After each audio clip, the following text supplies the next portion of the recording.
It's the mother of all talk shows. It's the mother of all talk shows. It's the mother of all talk shows. Go get 'em, George.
George Galloway, and the mother of all talk shows.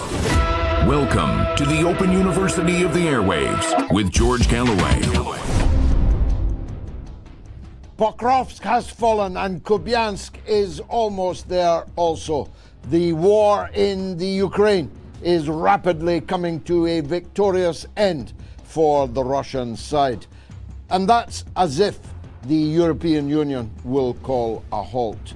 We'll be talking about that to military and political experts in the show tonight. Meanwhile, spotted in central London, war pigs in Poppies, and the masters of war counting on their abacus, their bloated and obscene profits. It's all coming up on this, the 499th edition of the mother of all talk shows. Stay tuned. Curious about our curriculum? Have something to say? Then call us now to join the debate on the mother of all talk shows. The only education you can get for free.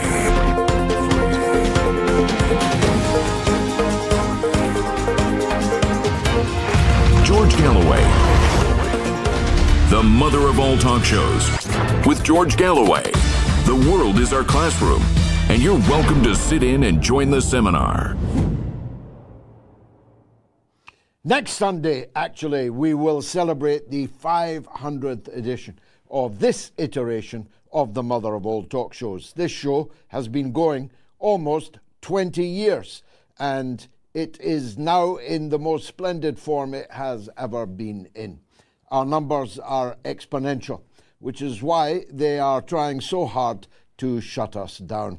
But they will not succeed, at least not if you continue to support us.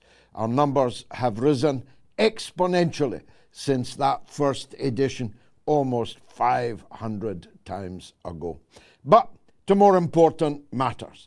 The Chief Executive Officer of BBC News and the Director General of the BBC himself have resigned this evening, having been caught red-handed presiding over a tower of lies. In this case, the proximate reason is the deliberate falsification, not for the first time, by the BBC flagship show panorama of the words spoken by President Donald Trump on the issue of January 6th and the so-called insurrection, about which more later.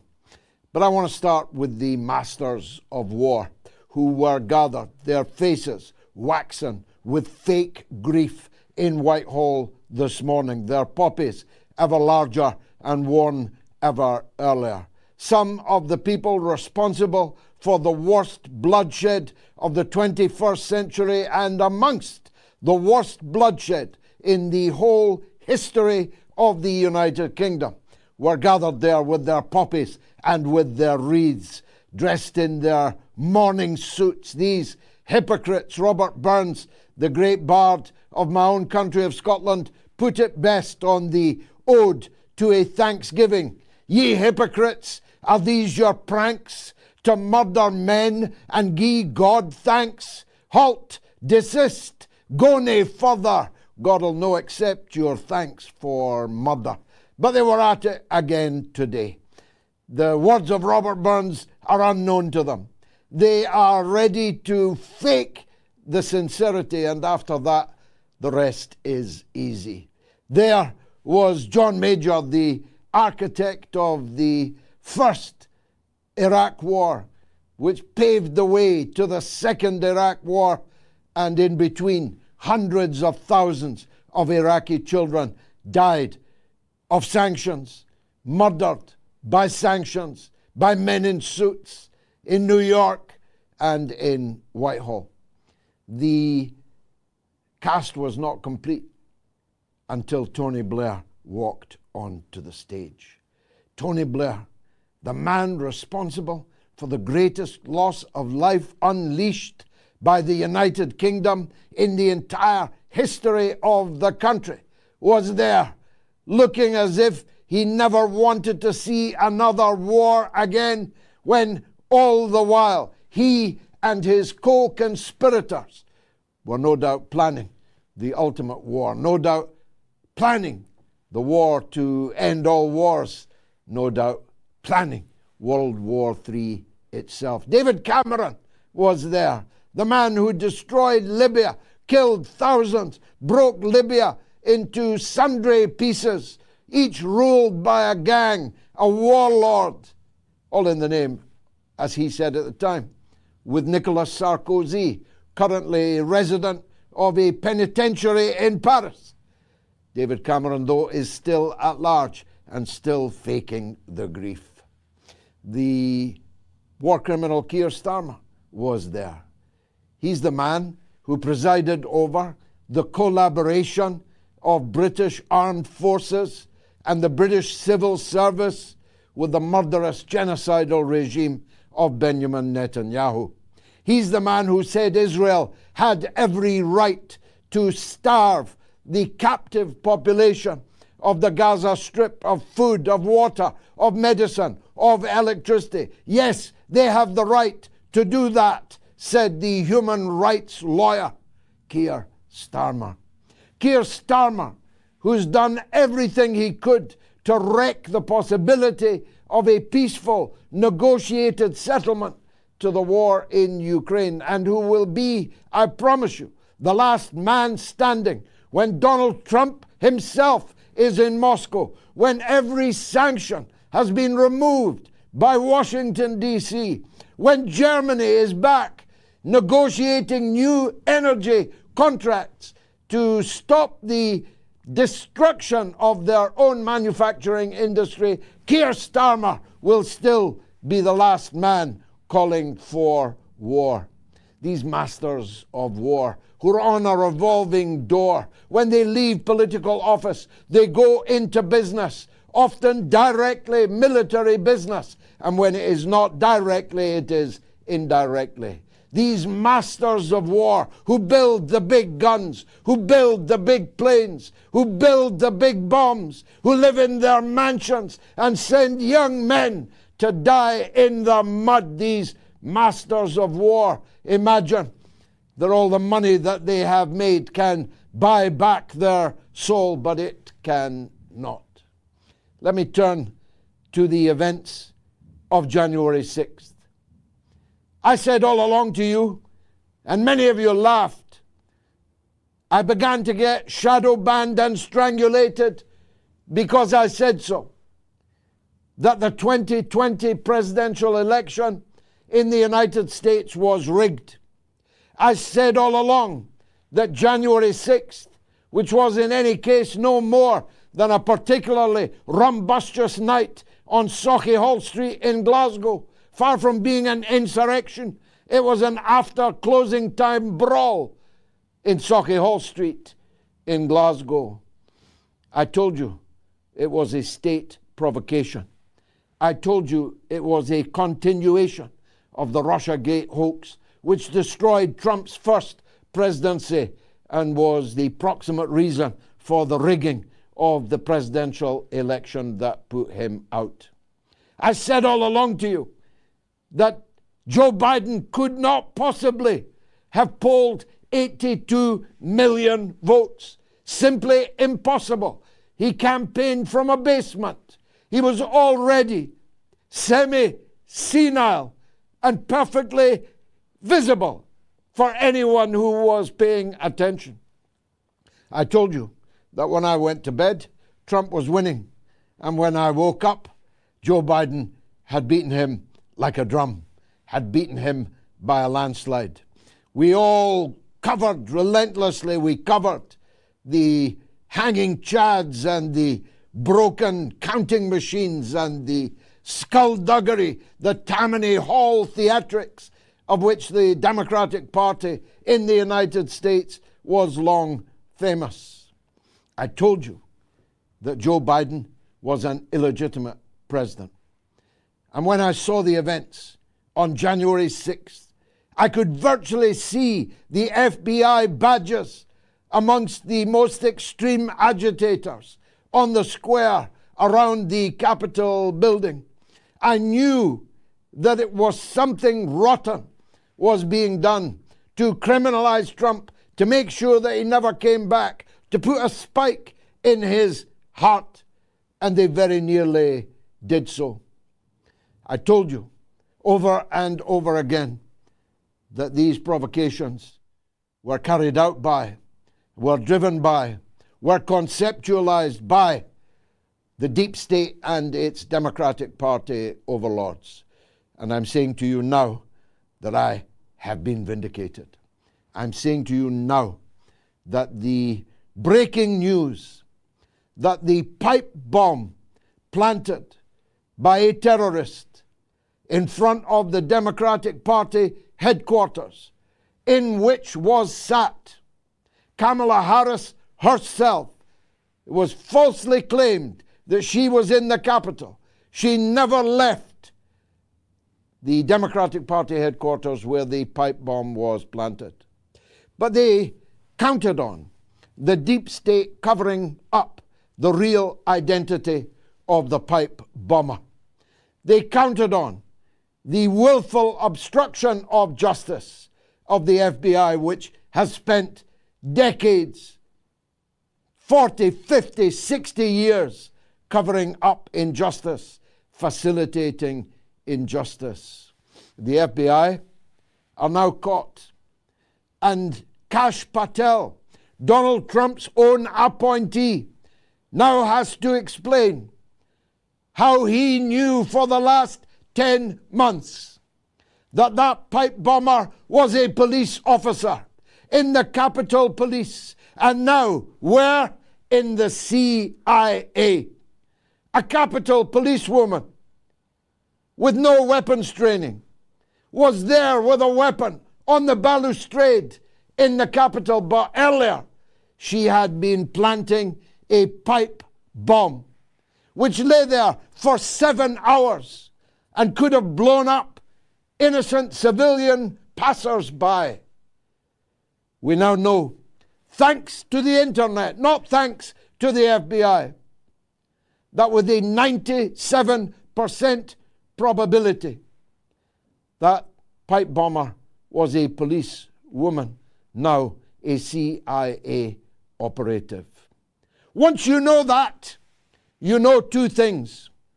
You know, first of all, that this knocks Watergate into a cocked hat. Watergate, which brought down Richard Milhous Nixon, was a tea party, a children's play party, compared to the police planting a pipe bomb capable of creating death and destruction on a large scale in front of the Democratic Party headquarters so they could blame it on Trump. This news must cause heads to roll, right? Donald Trump was going to drain the swamp, wasn't he? Well, now we've seen the swamp. Now we can prove the swamp was so deeply involved in the fake January 6th insurrection. On the same day as the pipe bomb was planted, the fake invasion of the Capitol building, driven and provoked by FBI agents and other agents of the American state. It was done to destroy Trump. So what's Trump going to do about it? Well, first of all, he'll have to require the resignation of his own director, who has known the identity of the pipe bomber for 10 whole months and either didn't tell Donald Trump, in which case he needs to be arrested, never mind sacked, or he did tell him. And that would point to an even more awkward conclusion. That conclusion would be that Donald Trump is so compromised by the swamp he promised to drain that even when presented with irrefutable, unanswerable proof that his entire presidency was sabotaged and even the inauguration was sabotaged, now that we know that the deep state has been caught red-handed, there's only two conclusions possible. Either Donald Trump has joined the deep state and is the swamp, or is too powerless to drain that swamp. And my money's on the latter, because that would explain many other things. It would explain Trump's acquiescence to Netanyahu's genocide in Gaza. It would explain Trump's total failure to end the Ukraine war in 24 hours, as he promised that he would do. It would explain, above all, why the Epstein files cannot possibly be released, even though Donald Trump campaigned on the promise that he was going to release them. And as if by magic, just before MOATS comes on the air, two of the most important figures in British television are forced to hand in their resignations. Panorama is a standing disgrace to journalism and to the British people. It has been used as the sewer over and over again to feed the bilge required to build the narrative that the British state wanted to build. It destroyed Jeremy Corbyn's chances of becoming the Prime Minister of Britain. That very show, the Panorama, which accused Corbyn and Labour under Corbyn as a cesspit of anti-Semitism, when nothing could have been further from the truth. But that was Corbyn. The British state was very keen to see the end of Corbyn, see the end of any possibility of a real Labour government. This time, it's much more serious. This time, Panorama has been caught splicing Donald Trump's speech on January 6th to falsely accuse him of directing the events of January 6th when the truth was the complete opposite. When the truth was that Trump told everyone to go home peacefully, they twisted, as they had twisted so many things, from the miners' strike through Corbyn and now Trump. They twisted and spliced and edited and re-edited a speech that had Trump saying the precise opposite. That's much more serious because, well, Trump rules Britain. Trump is the president of NATO, the president of Western Europe, the president of the United Kingdom. And when the BBC was caught out falsifying the words of their own president for their own twisted, centrist narrative, they had to go. The Director General, the number one man in the British state media outfit, the BBC, and the head of news of the BBC have both resigned this evening, just in time for my monologue on the mother of all talk shows. Don't go away. Right after this is Lieutenant Colonel Daniel L. Davis, who knows a thing or two about war and has had to learn a thing or two about politics. Stay tuned.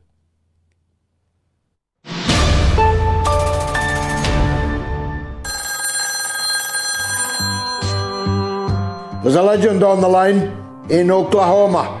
It's May on Trump. Welcome back, May. Trump is using a magic 8-ball to make his decision. He apparently has completely lost whatever mind he had to begin with. This is just ridiculous. Does he really think anyone's going to believe that? I'm here to say, and I'm here to join you and everybody else, the emperor has no clothes on. He's as naked as they come. And unfortunately, I'm pretty sure he got naked with some young people. And that is why he so desperately is trying to kill this whole Epstein thing. And he's just making it worse. I'm wondering when Donald Trump knew that he was implicated in these Epstein files and what it was that he knew. That's the big question, because he wouldn't have been banging the Epstein drum all this time and then suddenly to pull the rug. That tells me that it was a late decision, that someone came late to Trump to say, you know, you really don't want to be doing that.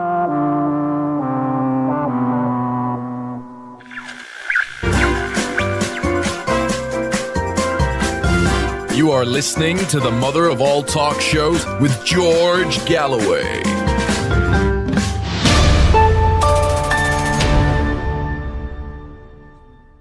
No. Well, I think that's one of those TV moments, and I want to make it clear that my colleague was merely fixing my microphone. Well, we've got a poll, as always, this evening. Is Elon Musk a threat to democracy? He's certainly being roundly described as such by the British government minister, Miliband, former leader of the Labour Party. He's very clear that Elon Musk is a threat to democracy. The European Union is very clear that Elon Musk is a threat to democracy. The question, therefore, is what democracy is it that Elon Musk is a threat to? What kind of democracy now do we have? We have a rubber stamp parliament. We have laws against freedom of speech, either already in place or rapidly coming down the pipe. And we have elections rigged all over Europe, in Romania and Moldova. And we have elections ready to be rigged in Hungary and in Slovakia. So what kind of democracy is it that Elon Musk is a threat to? And in any case, what existed before Elon Musk became the owner of X? Was that democracy? Was it democracy when they falsely branded me, for example, as Russian state media, for which I'm suing Twitter, which unfortunately for him is now Elon Musk, in the Dublin High Court? Was it a democracy on Twitter when people were banned? Even Donald Trump was banned on Twitter. Imagine. And when tens, if not hundreds of thousands of people saw their content completely suppressed, if not entirely eliminated, was that democracy? Is that what you want to go back to? Now, I hold no candle for Elon Musk, hardly. I'm suing him in the Dublin High Court. But which democracy is it that the anti-democrat Elon Musk has sabotaged and attempted to destroy? These are the questions that you can discuss in relation to the poll. So is Elon Musk a threat to democracy? You can answer on my Telegram channel, t.me/George Galloway, on my X, on the YouTube community poll, on the YouTube stream, and if you're in the vanguard, if you are the creme de la creme, on my Patreon page, patreon.com/George Galloway. Now, if you want to call the show, it's toll free in the United States and Canada, +1 844 944 3344. In the UK and Ireland, it is free of charge, 08081 965522. And the worldwide number is 0044 203 966 2625. Now, are you ready for the expert? It's Lieutenant Colonel Daniel L. Davis, the host of Daniel Davis Deep Dive, and always a very popular guest of ours. Lieutenant Colonel, thank you very much for joining us. Let me, if I may, start with a political question, which I know you're interested in, but is it outside of the immediate area of your expertise, namely this extraordinary development in the J6 insurrection story. It seems to me that the American deep state has been caught red-handed for their attempt to drive a stake through the heart of Trump and his movement, and they've been caught out. Is that how it looks to you?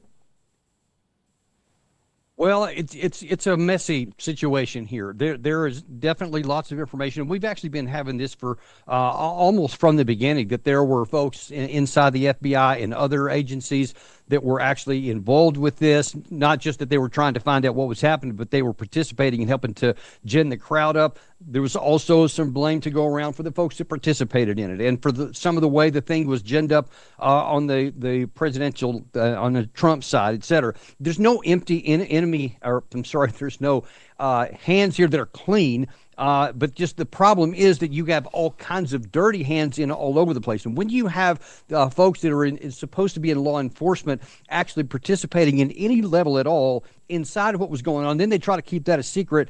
That's not good for democracy, and it definitely isn't good for what happened on January 6th, which is a shame for our country all across the board.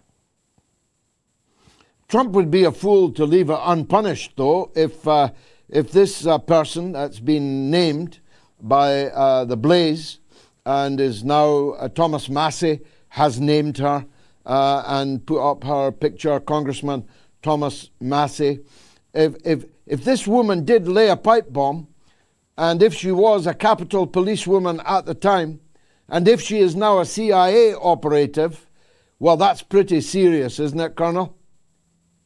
Oh, without question. I am 100% with no caveats for the rule of law. Anyone who violates the rule of law should be held accountable. It should be literally blind. I mean, like it's supposed to be, you know, the lady justice with the blindfold on. That's how it's supposed to be. And no one should be above the law at all. Not anybody in the Democratic Party, not anybody in the Republican Party.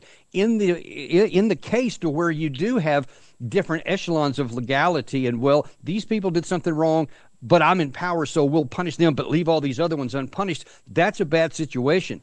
But when you have something that's pretty clear like this, and again, all I can say about is what the evidence is showing so far, by all means, give them their day in court, but give them their day in court. Let's make sure that we actually get that, so that if the evidence confirms and an investigation can show that there was guilt, then there needs to be some accountability and punishment.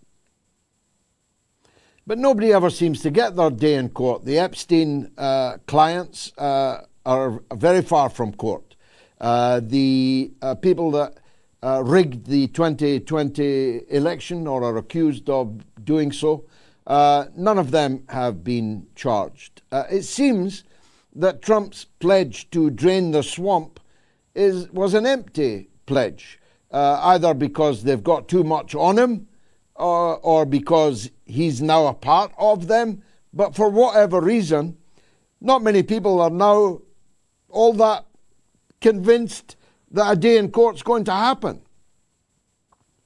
Well, that's the case, and we have again a conflation of some things where some people just make these ad nauseum accusations against people that they did this or that wrong, and the reason they haven't been brought to court is because there isn't actual evidence of it.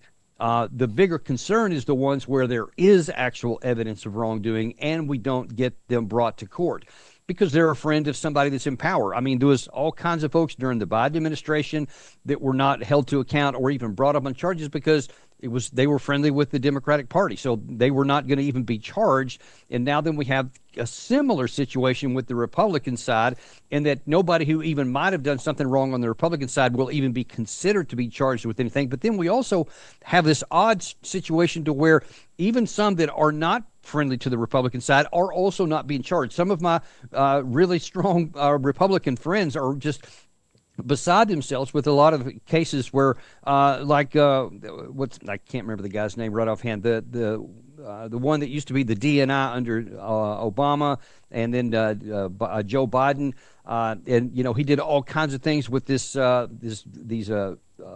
situation where they're trying to pin Russiagate on Trump, etc., and they used the Steele dossier that everybody knew was false. He knew was false. We now have Tulsi Gabbard has released classified information that shows that he knew that Clapper, for example, and Dannon, and yet nothing has happened. So the question is, well, then why did we release this classified information that shows that they knew that was fraudulent, and yet they pursued it anyway for intelligence, and yet nothing's happened? And that's a question I've gotten, and I don't have an answer for it. No, but it's an appalling situation. It's the conduct of a banana republic, if you don't mind me saying so, where justice depends on. I'm embarrassed that you have to say it, but I'm more embarrassed that it's true. I mean, it's true. Yeah. Well, let's turn, if we may, to more warlike matters, Lieutenant Colonel, because your expertise is always really helpful to us.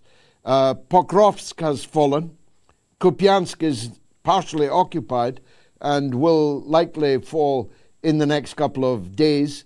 The Russian forces are on a roll, aren't they? And yet the money is still flowing from the European Union. The problem is, as Donald Trump just said, we're making money off the Iraq war because the European countries are buying our weapons. You're familiar with the phrase, don't throw good money after bad, don't reinforce failure. It's about time this war came to an end, isn't it? Oh, gosh, George, it's just, it's emphatically true. And just, I mean, I got to say, it drives me crazy when I see this, when you see, Pokrovsk is now effectively gone. You have Mirnograd, its sister city, and a large field set of forest belts underneath that in the south part that are completely surrounded now. No hope of getting out, and yet they didn't get them out when they had a chance to protect their troops. And now it looks like they're going to just have to fight until they die, or they surrender, or they run out of food, weapons, and ammunition, etc. And then, as you point out, there's the issue in Kupyansk where a considerable portion, more than 50%, is already captured. There is effectively an operational encirclement. They have fire control over the routes that are leading into that. And then you have other issues down in the Zaporizhzhia area. You have fights going on in several other areas in between those, really all across the front there. Even in the Kharkiv Oblast, there is now additional Russian penetrations into that area as well. because Ukraine simply doesn't have the manpower to fight all of them. So they had been trying to move some forces around to plug holes here, but they ran out of those. They don't have any more forces to plug holes, so the Russians just continue to move forward, and the Ukrainians continue to die every side. But simultaneous with this, you have the leadership of Kiev, you have the leadership in Brussels and in unfortunately London and Rome and also Germany, etc., France, of course. All they keep talking about is, yep, we're going to keep going more. We're going to get another round of sanctions. We're looking on a 20th package. This is the most insane thing that I've heard of. 18 packages didn't work. 19 packages didn't work. Trump's putting his sanctions on some of the Russian oil firms. That didn't work. And now you want to get a 20. You just keep saying, well, whatever hasn't worked, we're just going to try it again. Even all the time this is happening, you have Ukraine men dying by the large numbers every day, cities now falling, countryside being just shredded and turned to rubble, etc., even in some of these smaller villages. And I'm like, do you guys not have any kind of morality at all to when you can graphically see with your own eyes? And now in the air, you see overnight, again, massive bombardment from the Ukraine side. Even Kiev, the whole city was knocked out for a period of time. And the damage done to others in Kharkiv city as well continues to make it almost unsustainable for the winter, and they're still not done. And with all of that, instead of making the rational, logical, moral choice to stop fighting a war that can't be won and now cannot even be prevented to be lost, they just keep on going on with this language of victory as though none of those things I've described are happening. And I consider that to be immoral, not just policy failures, but that's where we are. Yeah, I mean, it's a bit like in the fall of Baghdad when keep calm, carry on, there are no Americans here, while the Americans were in the camera shot. Coming with their tanks up the Baghdad Bob, up the road. Yeah, I mean, that's what we've got now, and that's what our media now is, a chorus of Baghdad Bobs. I mean, it would be funny if it wasn't so tragic and so bloodily tragic. I mean, there's 10,500 men captured in this Zinoviev, is it the Zinoviev? No, Dimitrov, in the Dimitrov castle, 10,500 men, or however many of those are left, and they're not being permitted to surrender. It's a bit like Hitler and von Paulus in the original castle around Stalingrad. Yeah. What can you say about political leaders that sacrifice their men on such a scale?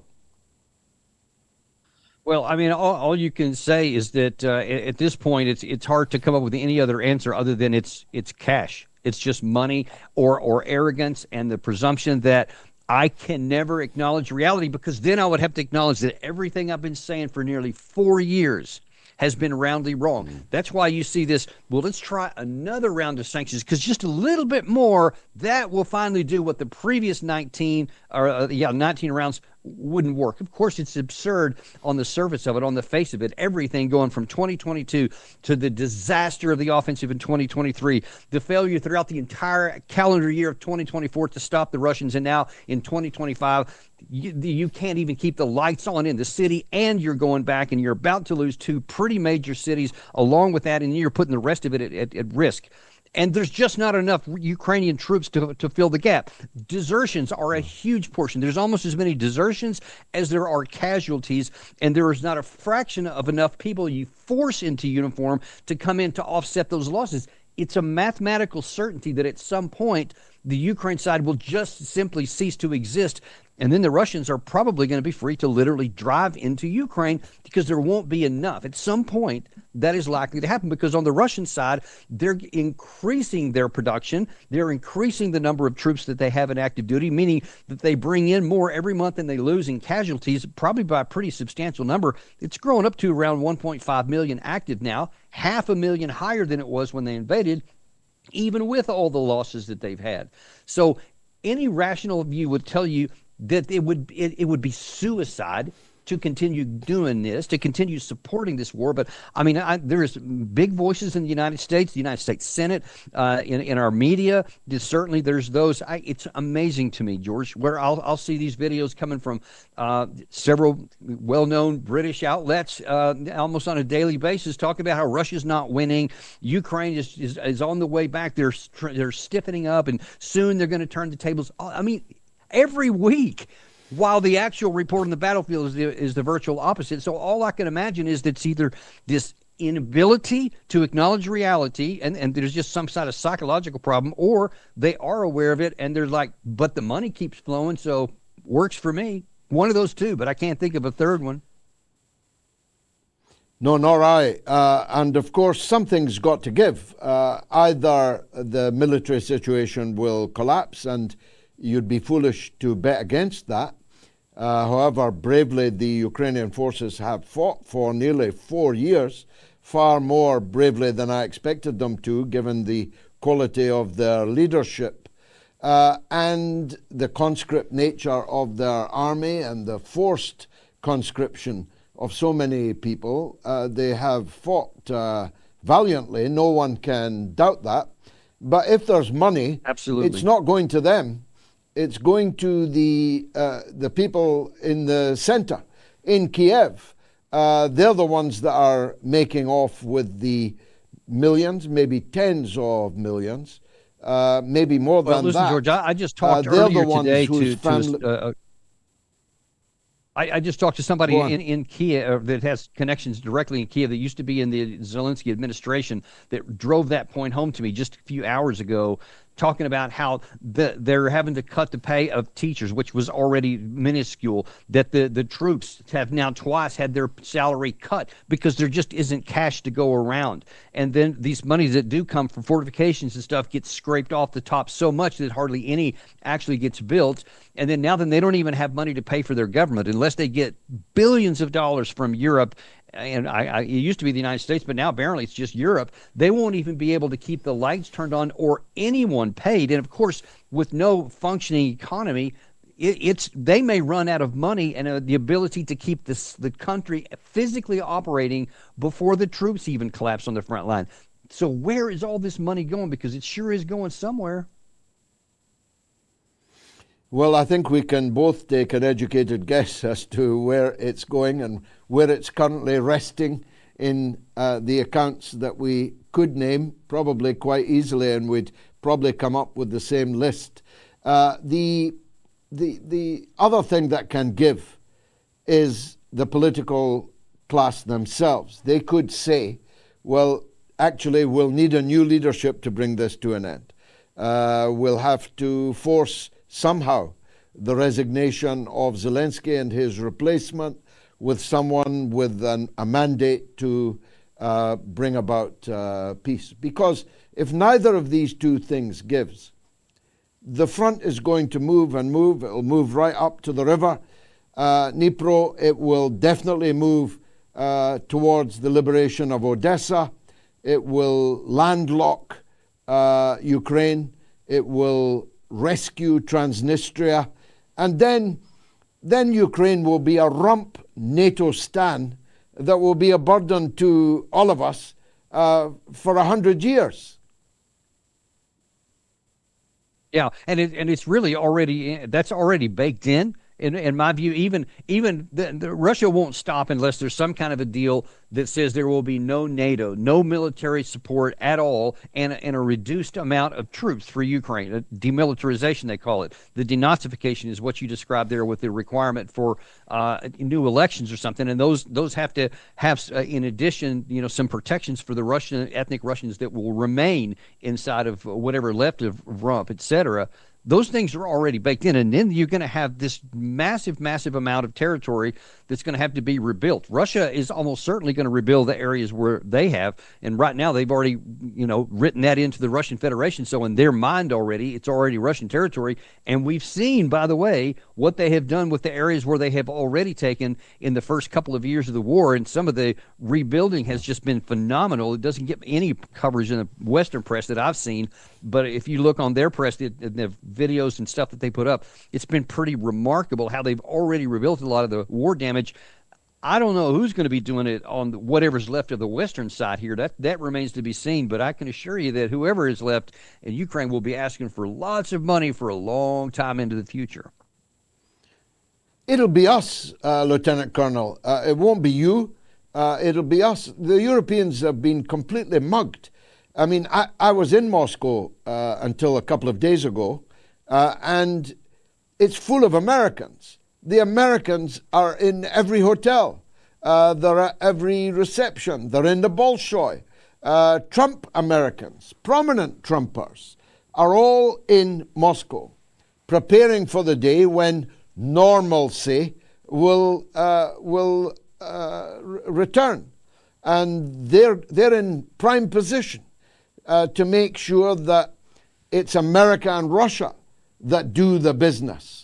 And extract the minerals and the rare earths and all the rest. It certainly won't be Europe, whose economy, I don't want to exaggerate it to you, sir, but our economies are on the slide and our societies with it. So it'll be us. I'll answer your question. It'll be us in Europe that pays for it.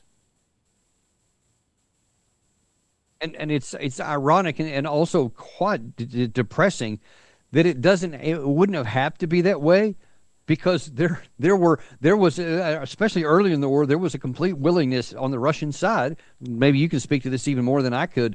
That they were willing to say, let's get this war over with. Let's get this ugly chapter put behind us, and let's get a security architecture for the entire continent, for everybody in Europe and Russia, and all of us can work together and figure out something that's going to work to keep the idea and the possibility of war off the table, and people can live in prosperity together where they can be mutually beneficial in both directions. Maybe that would still be possible, but in my view, the primary Ukraine or European leaders, and that's multiple countries, have just absolutely cut their own wrist on this for the future by making, at least Trump is saying, I'm looking forward to the after the war portion and we want to get back. He's saying that out loud. And so that apparently is why you've seen some of the Americans over there. They're looking forward to that. And I think the Russians are willing to do that. But then that's going to leave Europe on the outside of the opportunity, but we're hanging onto all of the bills to pay for all the rebuilding for the Ukraine side. So that seems like a pretty self-defeating policy for the Ukraine side. I don't get it, or for the European side. It's the biggest boomerang in history. Your friend and mine, Professor Glenn Deason, put it brilliantly today. He said, we could spend hundreds of billions preparing for war, or we could pick up the phone and phone Moscow and agree a common European security architecture, which guarantees the security of all of us for the cost of a phone call.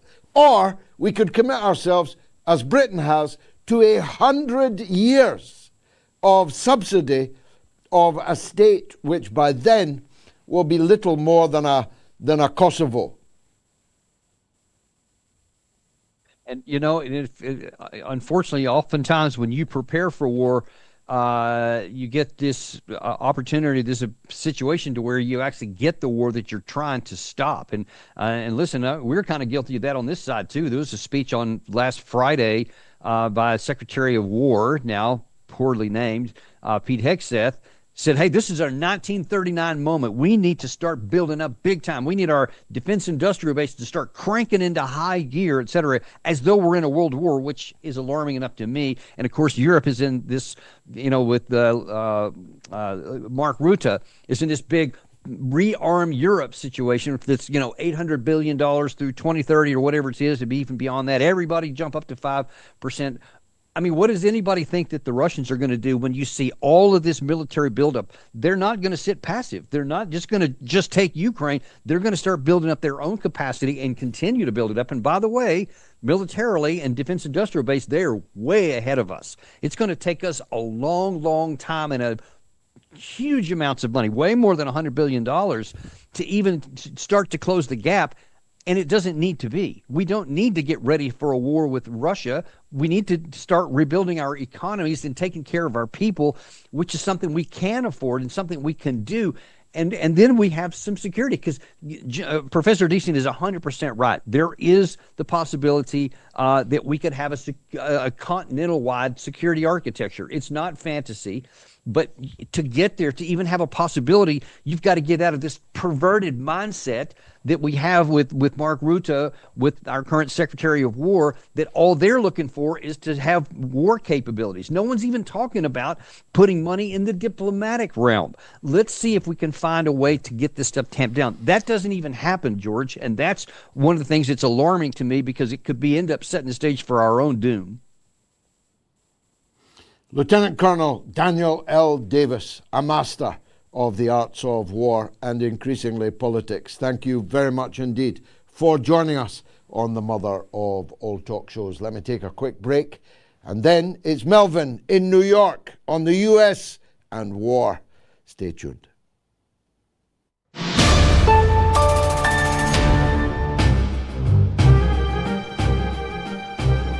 He's a schoolyard bully, Piers Morgan.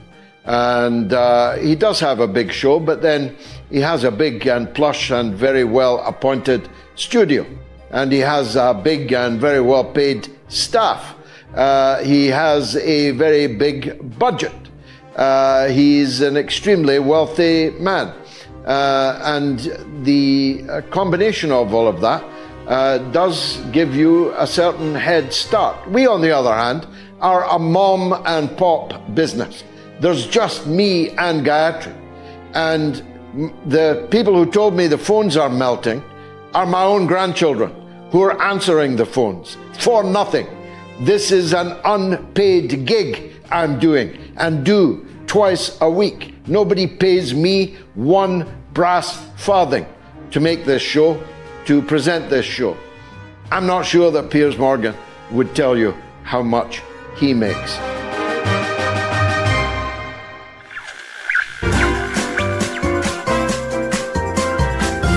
You are listening to the mother of all talk shows with George Galloway.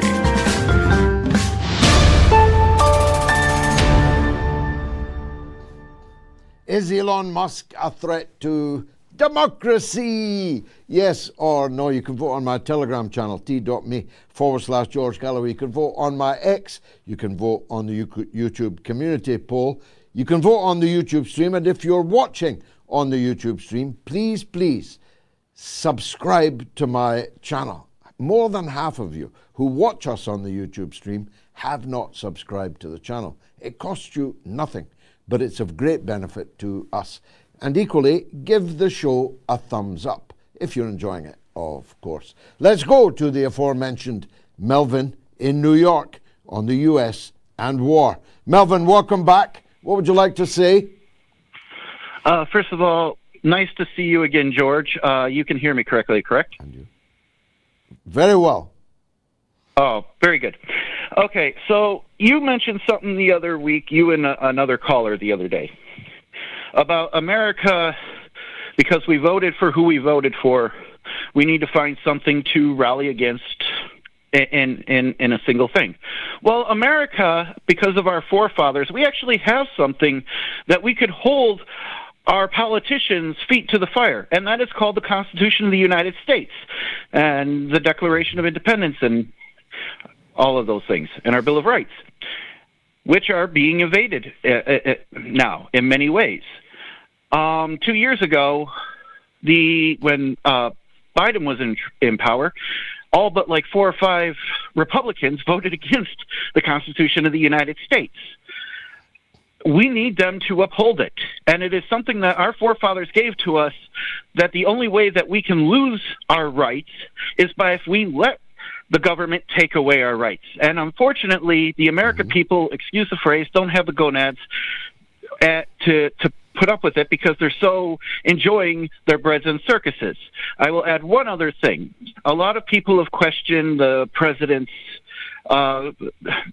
loyalty to the United States, and there's an easy solution.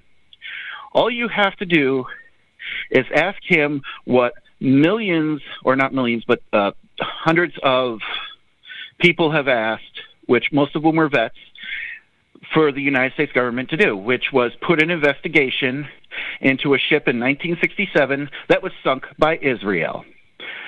The name is on my tongue, and I don't know why I can't spit it out, because I can't remember it right off the top of my head. The Liberty, yeah. Thank you, Liberty. Yes. Yeah, you're right, but we don't have to go back that far, Melvin. And I mean, I honor your Constitution. I wish we had one.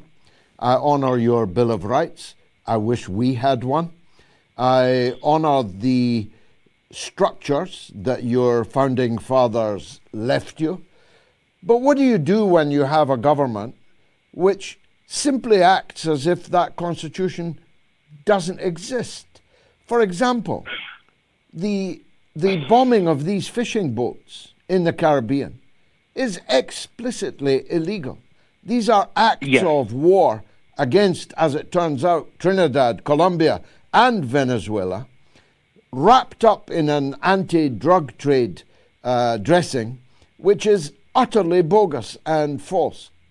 You have an aircraft carrier and multiple warships with thousands of soldiers and Marines on board, openly threatening to invade Venezuela. But Congress is, under your Constitution, the institution that is required to declare war. But Trump is declaring war everywhere, war throughout the world. So what use is a constitution if you have a political leadership that simply acts as if it wasn't there, and a media, fourth estate, that does not hold them to account because they, secretly or not, agree with what the president is doing against the Constitution? What do we do when the First Amendment is routinely broken, and with the complicity of the very same media, including many parts of social media? What good is a First Amendment if it's simply ignored? Last point to you, Melvin. Well, that's where I go to, like I said, what the Constitution is actually for. They say the Second Amendment is supposed to protect the First. Well, it only works if the American people will stop worrying about breads and circuses, so to speak, and get off their backside and actually do something about it. They have to actually use it. Otherwise, the American people are letting it happen. We actually have the power to stop it. Yeah.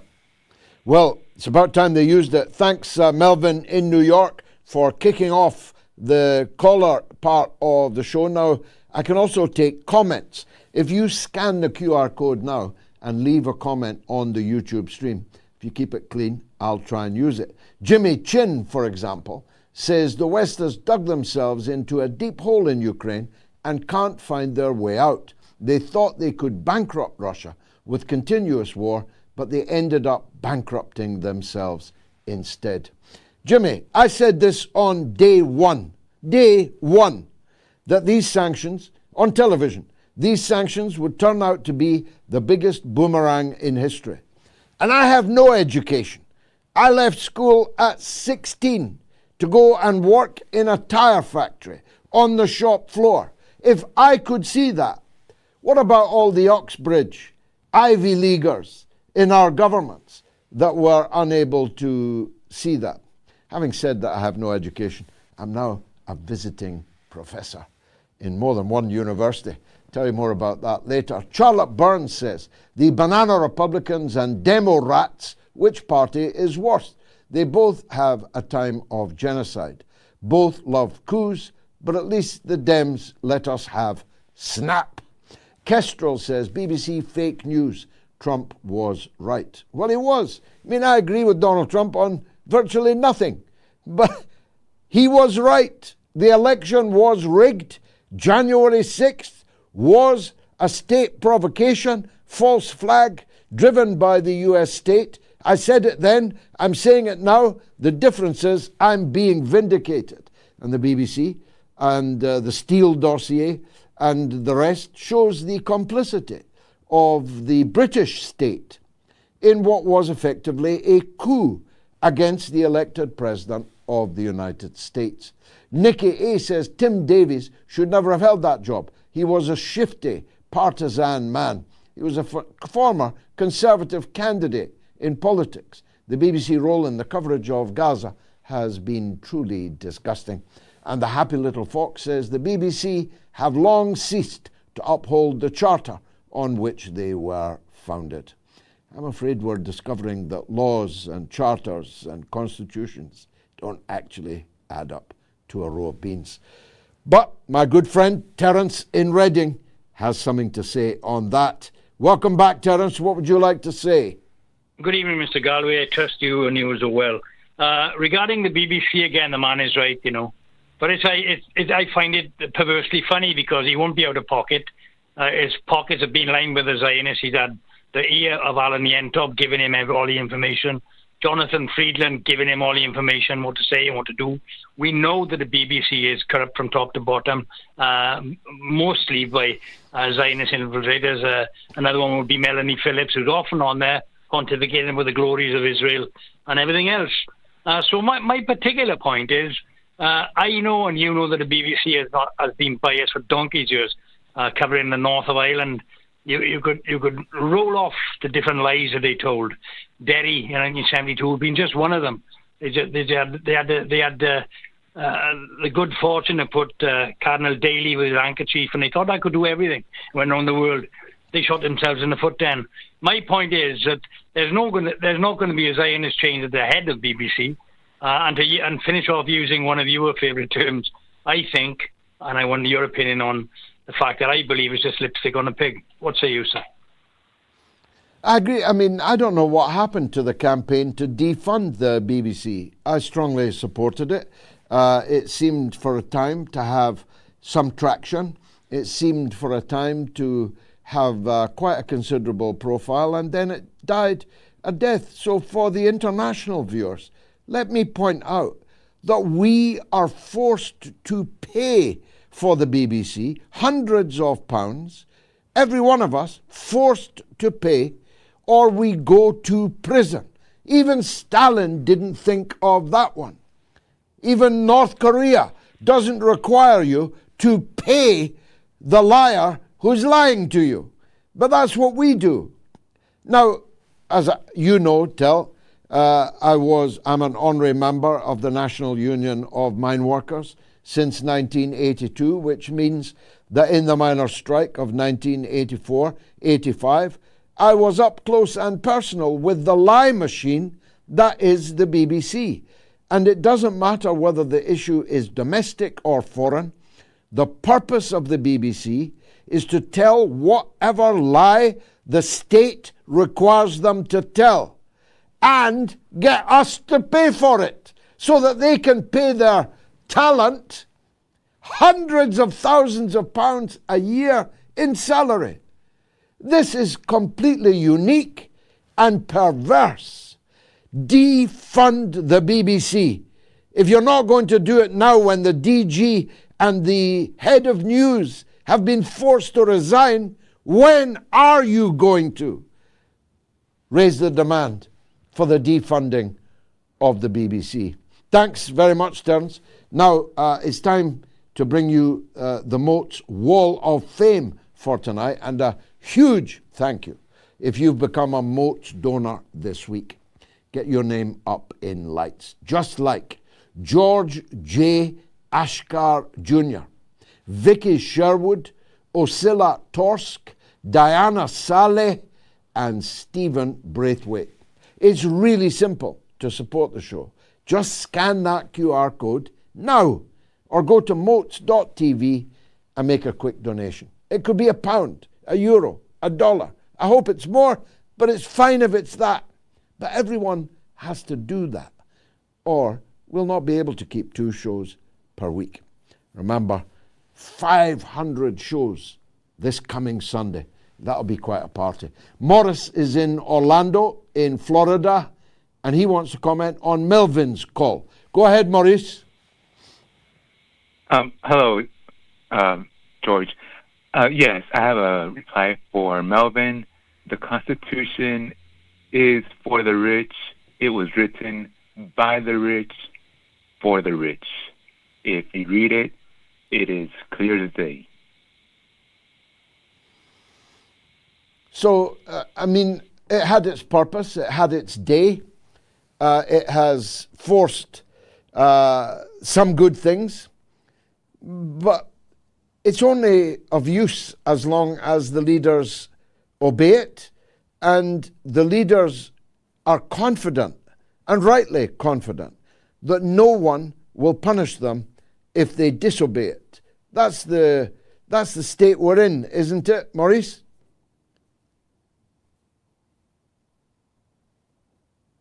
So, but we the people need to rise up and disobey the serfs. That's what we are. The serfs need to disobey and because under the I believe the 13th Amendment, we are chattel. We are chattel. Cattle driven to the slaughterhouse. Look at all these sailors and Marines and soldiers that are off the coast of Venezuela now. What do you think's going to happen to them if this male model, Pete Hegseth, gives them the order to invade and land on the beaches of Venezuela? What do you think's going to happen to them? Poor bloody infantry slaughtered by men that have never heard a gun shot in anger in their life, Maurice. Maduro has almost all of Venezuela willing to fight, and I don't see that for the U.S. No, let me assure you that Maduro is leading an army of millions, and you're going to need millions, and you're going to need a decade or 2 decades before you prevail, and the certainty of you prevailing is definitely not present. Maurice, thanks in Orlando. I've already overshot the break. After a short break, it's the Honourable Craig Murray, the former British ambassador to Uzbekistan and a former leading official in the British Foreign Office. He's got lots to tell us about the state we are in. Stay tuned. I'll be right back.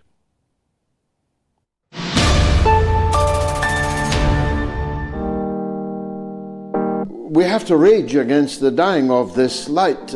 Many of you, I know you're saying it already, there was never much light, that England was not the green and pleasant land you are making it out to be, and we never were free, and we never were a democratic country, and so on. Of course, I hear and recognize all of these points of view. But I grew up in what turned out to be a brief moment of social democracy in this country. It didn't go far enough, but it is an incomparable land to the land that we live in today, of brand new council houses, with your father working in a factory at the end of the road that the government had forced the company to redirect to, with a health centre at the other end of the road where you got free milk, orange juice, malt, a free NHS if you were clever enough, free university, completely free, and an era of free speech. Of course, the television was owned by just a few oligarchs, and if you didn't cut the mustard with them, you would never be seen on television. But nobody would ever dream of telling you that you were under arrest because of a placard that you held up. Nobody would ever dream that 90-year-old ladies, that blind men in wheelchairs, that 80-year-olds in their scores, maybe hundreds, would end up on terrorism charges in Britain for expressing support on a piece of cardboard for an organization of peaceful, non-violent, civil disobedience people.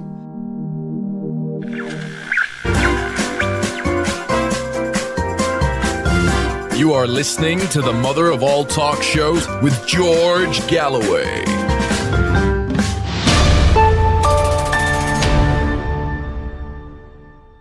Is Elon Musk a threat to democracy? A big poll tonight, almost 25,000, and relatively closely fought. 73% say yes on Telegram, 58% on X say yes, 65% on the community poll say yes, 74% on the YouTube stream say yes. But on Patreon, my Vanguard 100% say no. That is a very interesting juxtaposition. So you've still got, 40 minutes or so to cast your vote. Is Elon Musk a threat to democracy? Vote on Telegram, on my X, on the YouTube community poll, on the YouTube stream, or on my Patreon. Now, the Honourable Craig Murray, former British ambassador, nowadays an historian and human rights activist. In fact, he was the latter even when he was an ambassador, which is why he's an ex-ambassador, thanks to the last Labour government of Tony Blair and Foreign Secretary Jack Straw. He's a good friend of mine, and it's always a pleasure to welcome him onto the show. Ambassador, good to see you again. Can we start with the breaking news about the BBC, the Tower of Lies in London, that's been lying to the people since the day it was founded, but now they've been found out, now they've been caught red-handed, haven't they? Well, it's delightful to see some people at the BBC finally getting their comeuppance, but you know, I very much fear that what we're going to see is even more hardline Zionists put in their place. I think anybody who is expecting this to be a dawn of enlightenment at the BBC is going to end up being very, very disappointed. Well, I'm under no illusions about that, and I know that you are neither. But this is not the first time that Panorama has been the harbinger of lies on an industrial scale. They effectively destroyed the potential prime ministership of Jeremy Corbyn, and there are many other episodes of Panorama that have been proven to have been false and deliberately falsified. In this case, it doesn't matter that neither you nor I like Donald Trump. What matters is that the people who are forced to pay for the BBC were deliberately lied to. I think that's true. And I mean, the pernicious editing to make people appear to say things they did not say, that kind of technique is simply appalling. And we all remember those dreadful panoramas by John Ware, where it was misrepresented who people were who were making allegations of anti-Semitism against Jeremy Corbyn, for example. And we're all aware of the decent documentaries the BBC has pulled. So, yes, and there is a long history. The sad thing is, I was actually listening to your monologue in the break, where you were talking about having grown up in an era of social democracy. And we both remember a time when Panorama made genuinely groundbreaking investigations which were honest and decent. But sadly, that time is a long way behind us. I always preferred World in Action myself, and I see that the ITV that produced World in Action is now for sale and is about to be bought by Sky News. It gets worse and worse. Britain, Craig, it's going down the drain, isn't it? The British state. It is going down the drain, and its political system is entirely collapsing. And of course, our good friend John Pilger used to work on World in Action when it was extremely good. And the idea of anybody like John Pilger ever getting broadcast again by mainstream media in the UK is sadly fictional. I should say, talking of the future, but if people hear strange noises, I'm babysitting my 4-year-old son at the moment. And well, that's all right. He's with me here. So we've all got young children who, indeed, and they are happy noises, and God bless them all. I'm just making the point, though, that we did live briefly, you and I. I'm older than you, but not by that much.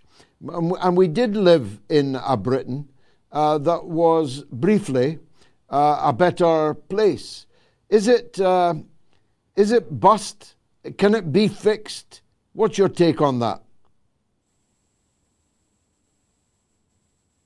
I don't think it can be fixed. I think it's disintegrating before our eyes, and the party system has vanished. The two-party system is undergoing a fundamental change. There are now 5 or 6 parties of almost equal ranking in opinion polls. We have fascism on the rise. We have a thoroughly dispirited population, which is being turned towards racism out of despair, and these are serious problems. Not actually true. Indeed, they are serious problems, but that didn't stop the hypocrites gathering at the cenotaph as usual today. Their faces waxen with fake grief whilst planning devilish schemes to plunge us into more wars.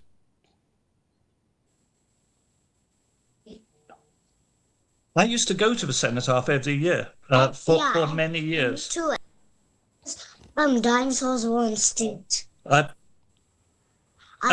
And because it used to be a genuine commemoration of those who had died fighting fascism. Yeah, sadly, now it's a celebration of militarism. Play the game.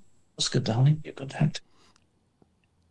Exactly so. I've got emails coming in by the dozen, half of them praising me for not having a poppy and half of them condemning me for not having a poppy. I used to wear a poppy and I used to stand up in silence in my living room during the remembrance, 2 moments of silence.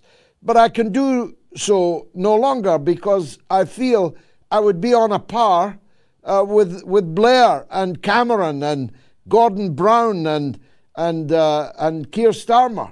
I cannot be a part of a commemoration led by them. And I cannot commemorate the people who have taken us into illegitimate war. You and I first met as opponents of the Iraq war in 2003. Am I supposed to lament losses of the British Army in invading a sovereign country under a false pretext and helping to kill 1 million people? Am I supposed to lament that?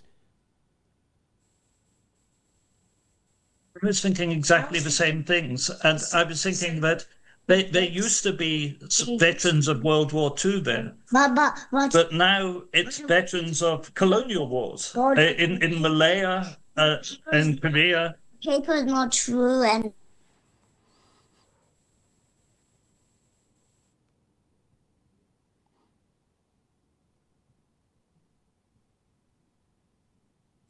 Let's come back to Craig when his babysitting difficulties are resolved. I think we all got the point, and I think we've all been there. Let's take a break. Your calls next.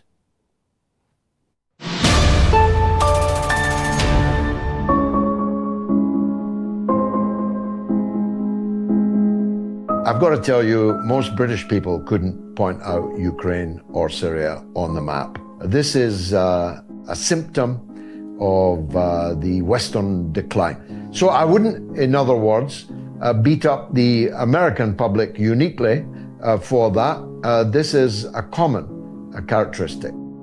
4 million people watched MOATS. That's a truly astounding number of people. I mean, astounding, but it's still a tiny number compared to the population even of the United Kingdom, never mind the United States, never mind both of them together, and the rest of the English-speaking world, and never mind the rest of the non-English-speaking world. So we have to keep in perspective. We have more people who know more than we have ever had before. But we have a huge number of people who, I'm sorry to say, are mere sheep, who give life's blood if necessary, who give their sustenance financially, and who bray when asked, and dutifully get on board the truck taking them to the abattoir. But it seems to me, given the unique horror of 9/11, the impact of 9/11 on the American psyche, that the very organization that the US government says carried out the 9/11 mass murder of thousands of American citizens is the same Al-Qaeda that American weapons, money, diplomatic cover, and endless propaganda was used to put into power in Damascus. Now, as a contradiction, that is as sharp as it's possible to get as a contradiction. And we must do more to proselytize for that.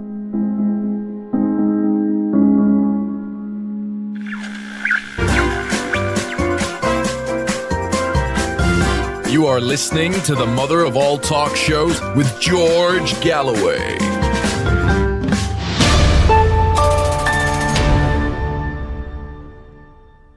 Is Elon Musk a threat to democracy? This is becoming an enormous poll. Elon must have put the word out, because the only place he's even remotely even is on his own platform of X.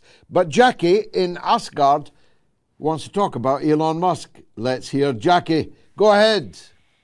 Hi. Hi. Hi. Am I live? Yes, go ahead. Yes, you're on air, live. Turn your set down. I'm a big fan of you, Georgie boy. Oh, thank you so much. Yeah, it's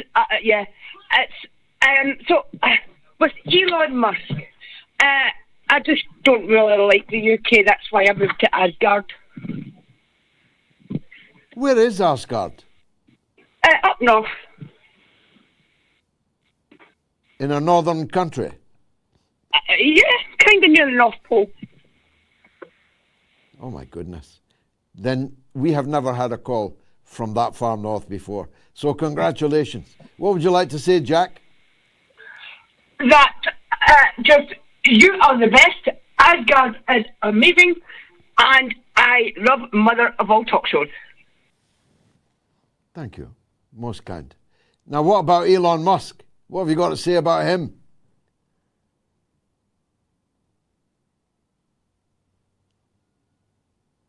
Okay, we're experiencing some hiccups. Let me make my second visit of the night to the MOATS Wall of Fame, because there's been some great developments there. A big thank you to Gary Westhead, Billo Galli, Anthony Morgan, Mark Blocker, and Jim Chambers. Thank you so much. Be like these honourable MOATS supporters and visit moats.tv or scan the QR code right now. We're really grateful to you for helping us with the show. Well, over there at the North Pole, let's go to Joan. She's in Miami. I know where I'd rather be. Go ahead, Joan. Hi, Kurt. Can you hear me okay? Yes, very clearly. Go ahead.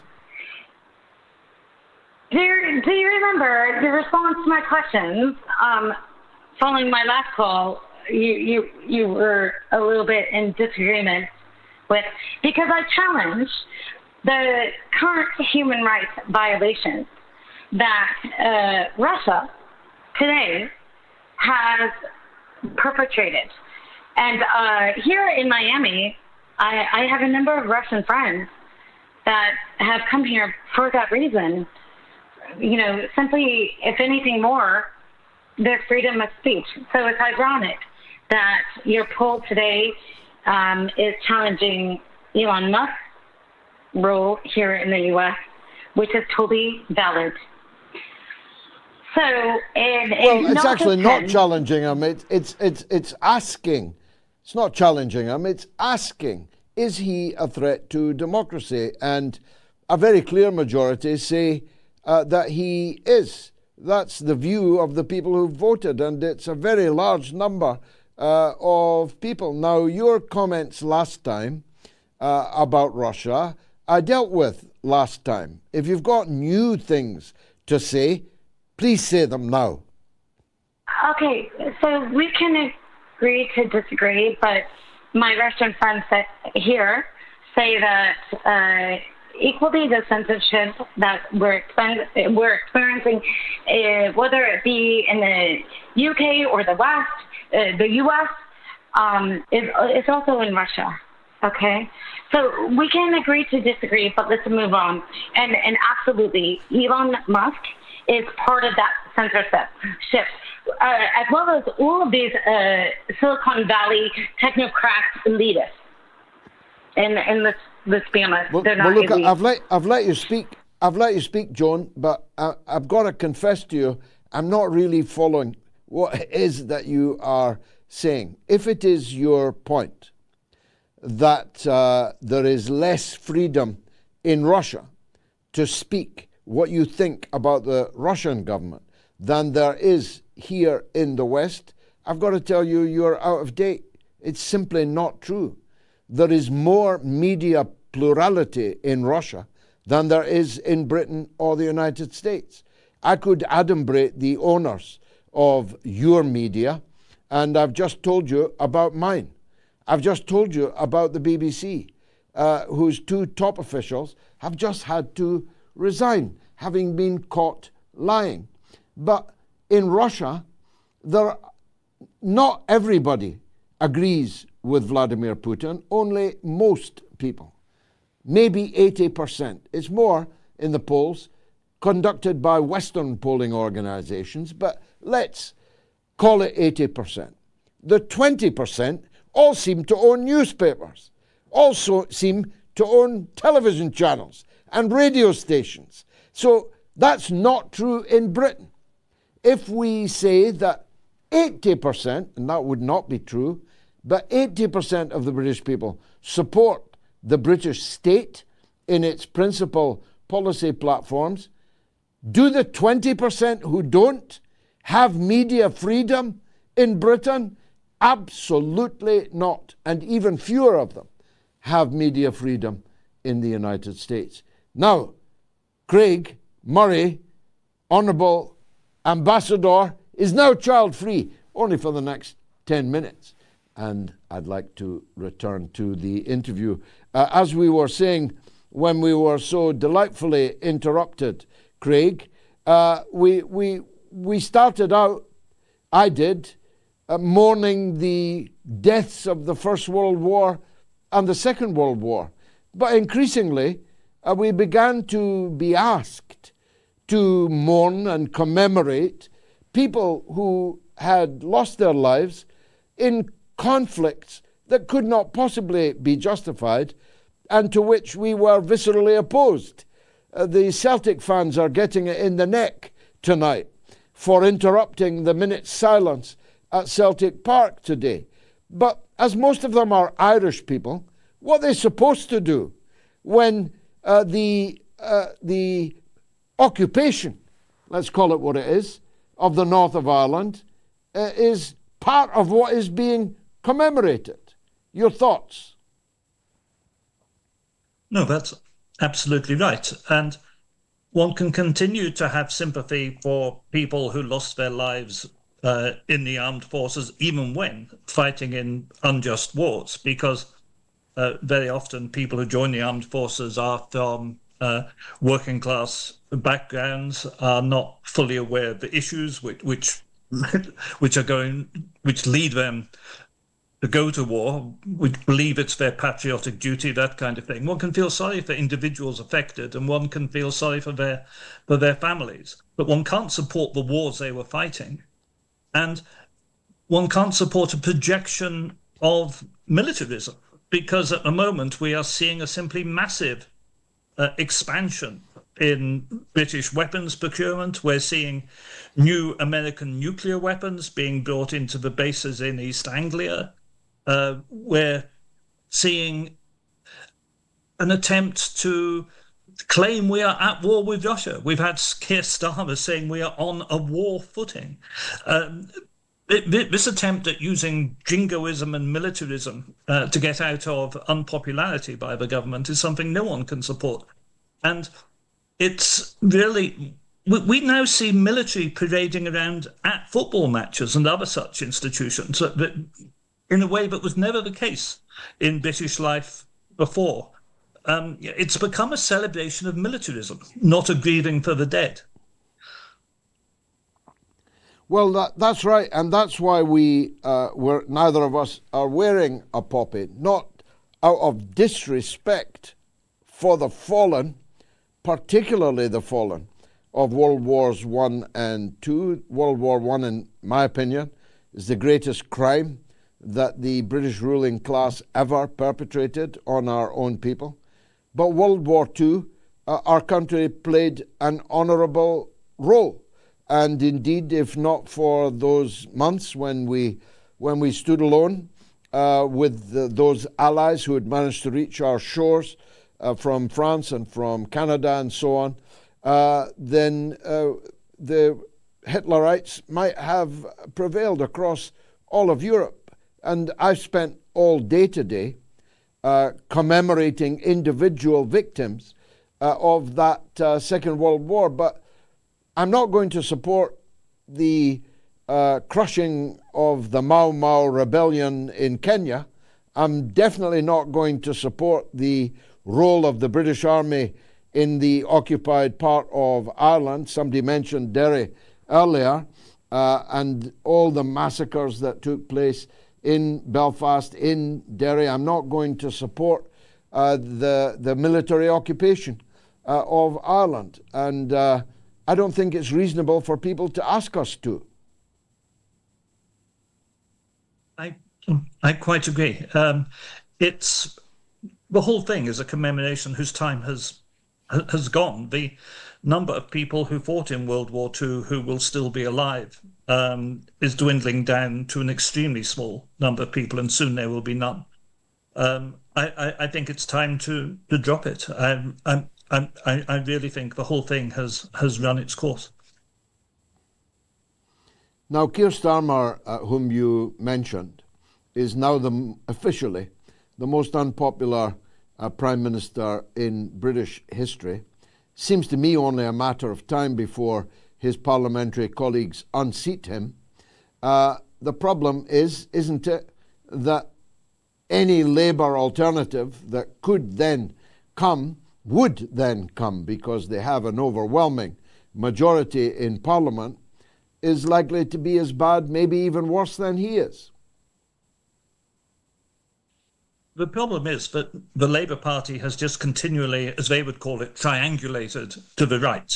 They've moved further and further and further right in an effort to take up the space occupied by the Conservatives and by Reform, until they have no policies of any social relevance to the country at all. And we're about to see, I think, a horrific budget in which the tax burden on ordinary working people is going to increase still further at a time when living standards are plummeting and social mobility and opportunity for people is plummeting. So there is no chance that they're going to move in a left-wing direction, because anybody capable of doing that has been purged from the party long ago.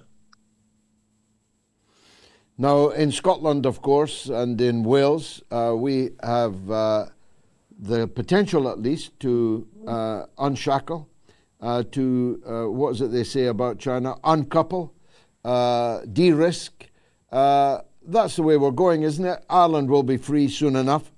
The way we're going, Why would the people of Wales, why would the people of Scotland agree to remain shackled to this sinking boat that we are both describing?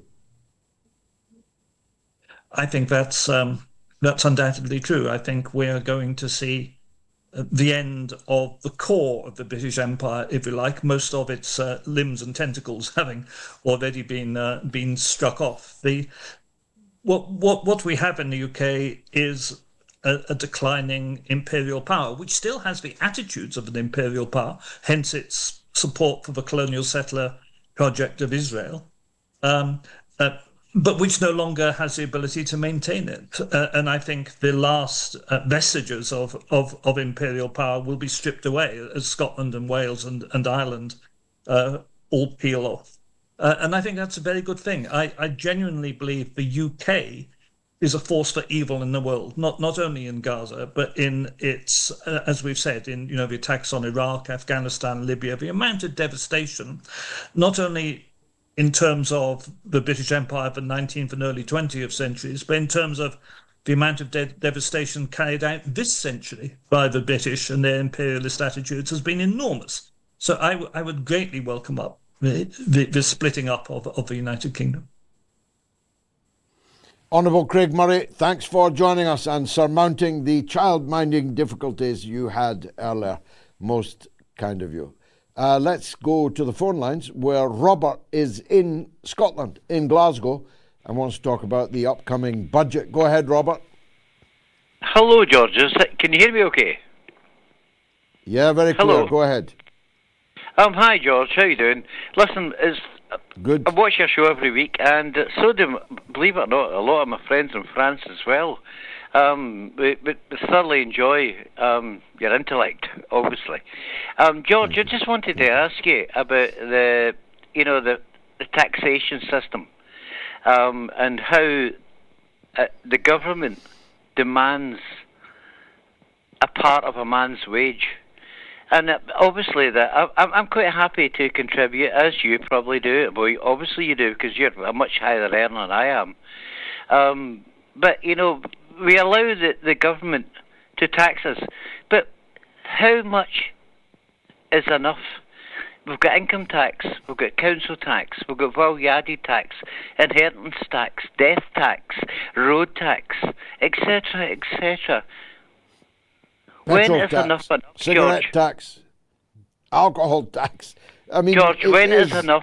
Look, I know, but when is enough? Yeah, enough? when is enough enough? I get your point. Conceptually, I believe that a progressive income tax is the only fair tax.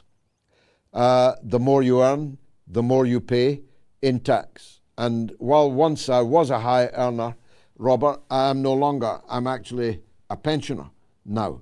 I have no other income. And so I'm paying tax only on my pension. And whilst it's true that you run the risk if you are taxing people's earnings heavily of them leaving, I think that's a risk worth taking. And so if Rachel Reeves, the Chancellor of the Exchequer, in her budget increases income tax, at least the people best able to pay will bear that burden. But I fear that she will not. I fear that taxes will be added to the completely regressive taxes that you mentioned. For example, council tax bears little resemblance to your ability to pay. But at least there is some, if you like, qualification. You're paying for the value of the property that you own. But the others are completely regressive. Value-added tax, for example, is paid whether you are a dustman or a duke. You pay the same amount of value-added tax on the same goods with money that you've already paid income tax on. So when I go, having paid income tax, to Marks and Spencer's and buy a shirt Why am I paying value-added tax to the government on that shirt when I'm paying with money which has already been taxed? Why am I paying value-added tax? Why am I paying petrol tax at the same rate as a guy with a Rolls Royce? Why am I paying tax for my wife's cigarettes at the same rate as a guy who is a multi-millionaire? So I'm against regressive taxation. But I've got to tell you, I'm increasingly persuaded that when we live in a world of quantitative easing, where they can conjure up out of nothing untold hundreds of billions to pay for war, to pay for weapons, to pay for every madcap adventure around the world that our rulers decide, why am I paying tax at all? I don't agree with all of these things, yet I'm being forced to pay tax in order to pay for them. But conceptually, if we want to live in a decent society, we have to fund it. Now, the balance of that funding can be argued about, should be argued about, whether it should be funded by the Bank of England just running the presses, or whether it should be funded by income tax and even by other regressive taxes, whether rich people should pay more, whether corporations that are earning untold fortunes in increased profits should be paying more. These are all the stuff of domestic politics. But I don't believe that the current parliament that we've got is fit and proper, fit for purpose of making these decisions. And Rachel Reeves, girl at CNA, definitely isn't the person to be in charge of our funds. Thanks, Robert. Moss Patchouli says Musk couldn't do the things he does without CIA support. After all, he is a weapons contractor. And Dirk Diggler, what's the world going to be like when these kids run the show? And the Osiris one says every single billionaire is a threat, not only to democracy, but civilization as a whole. John Podesta, he is a threat to the illusion of democracy, that's all. It's just BS. And Jamila says, my opinion is that Donald Trump, Bill Gates, and Tony Blair are a threat to democracy. I don't think Elon Musk is. On line 2 is the famous Declan from Dublin on politics and football. On you go, Declan. Yeah, George, I want to speak about the good, the bad, and the very, very ugly in football, in soccer. And I want to send a message to Senator Graham Lindsay as well. The good is, Sunderland are doing very well, and Bradley Lowry, wherever he is probably very happy about that. But more to my point, Bohemian Football Club in Dublin here had a friendly, the mother of all friendly matches against the Palestinian women's team last year. And the relatives of the Palestinian players flew over from America and Canada, and not even you could describe how happy they were that Palestine got their day in the sun. The bad is, of course, hooliganism and stuff like that that follows all teams, including Bohemians, around. And the very ugly is Israel. And Bohemian Football Club has got the Irish Football Association, the Football Association of Ireland, to put a motion to UEFA to kick Israel out of European football because of their racism.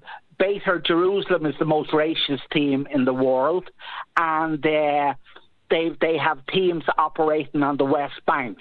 Now, if you like, and hopefully you'll improve my English here, but ordinary Irish women playing netball and stuff like that against Israel have just been revolted and repulsed by them. And, they want nothing to do with them, right? So far there's 3 countries, Norway,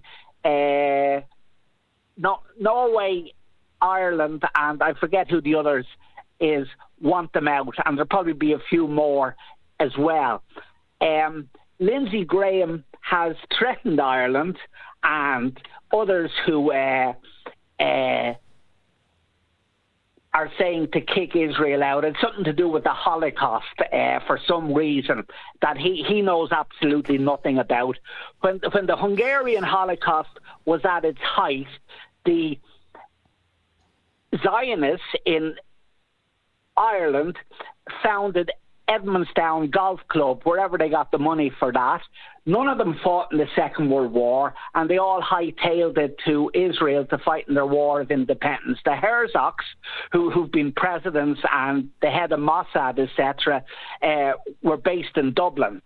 And we're supposed to have some guilt over this, and they, what they do to the Palestinians is well known. Now, Lindsey Graham can issue all the threats he likes, but if he takes on the ordinary Irish people in this, and the ordinary Spaniards and Norwegians and whoever else comes on board, he's going to lose, right?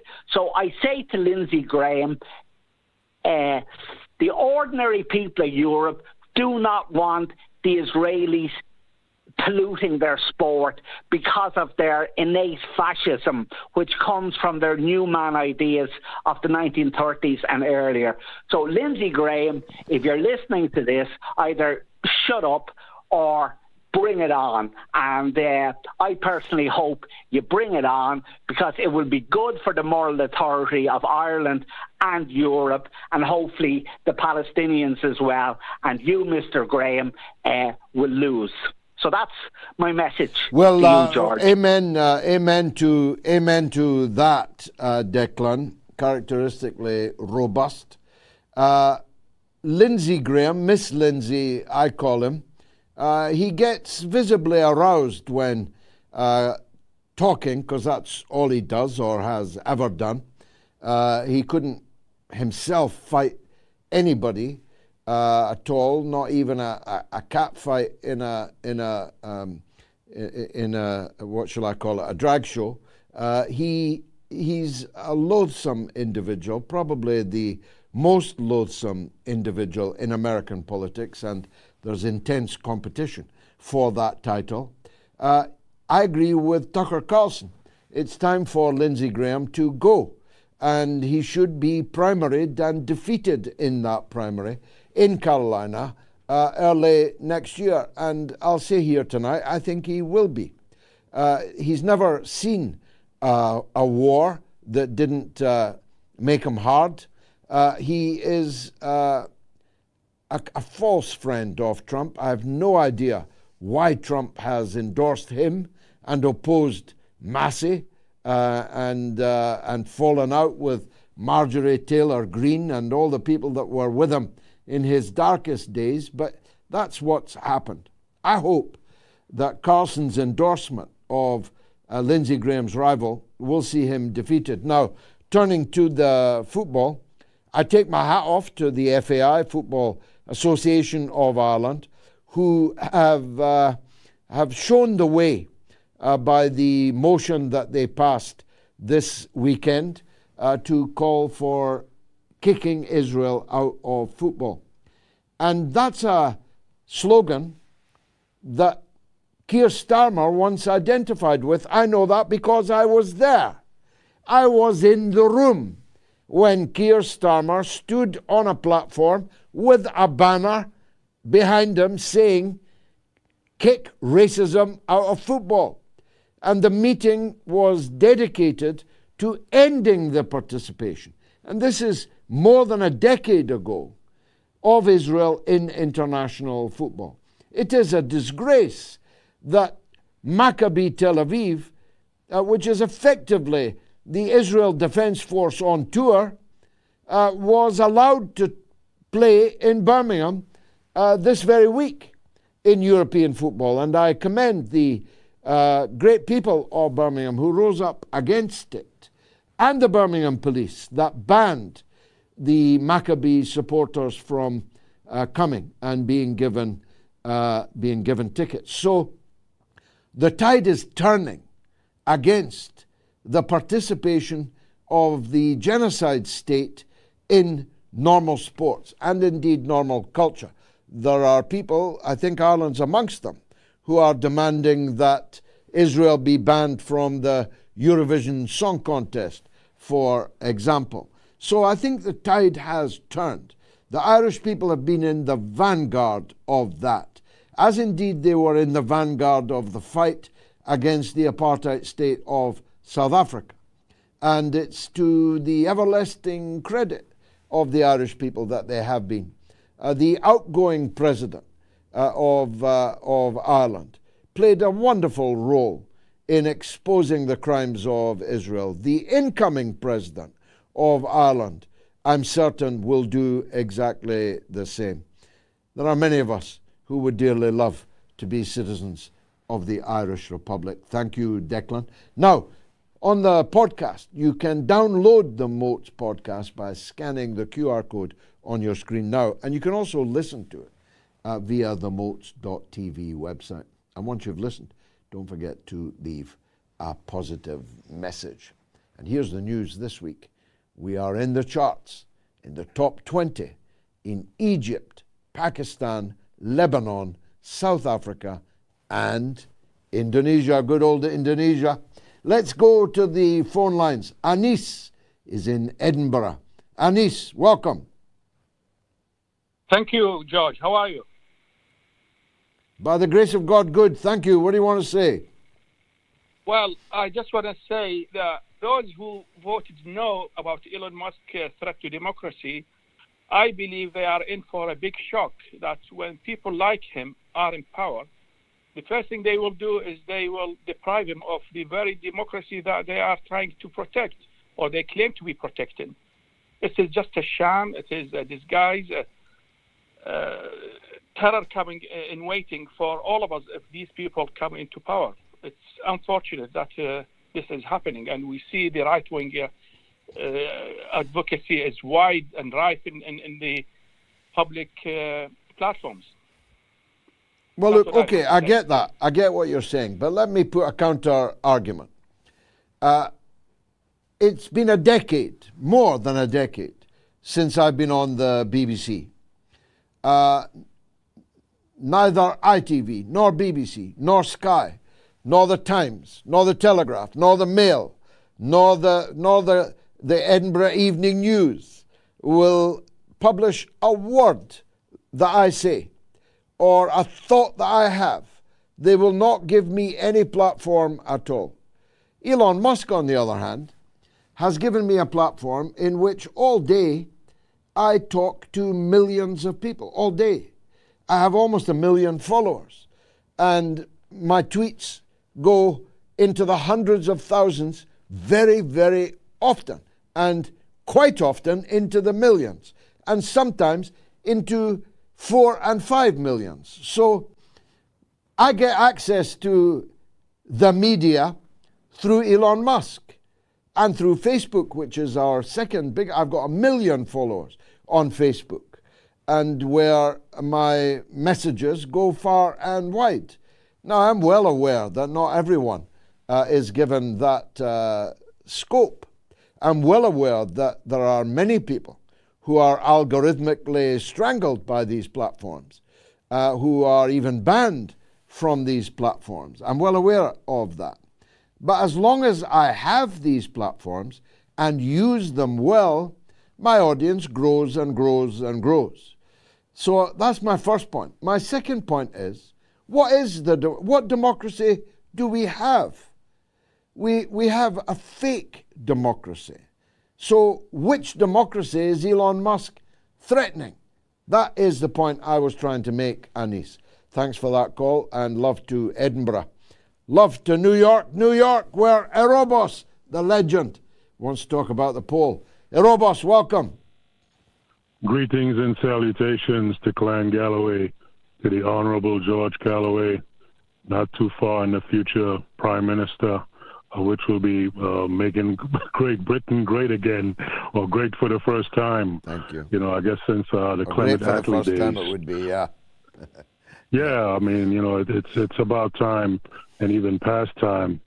You know, some of the calls seem to come in tonight from. It seems like they had recess at Broadmoor. You know, I will say on that note that you're quite lucky indeed to receive a call from Asgard.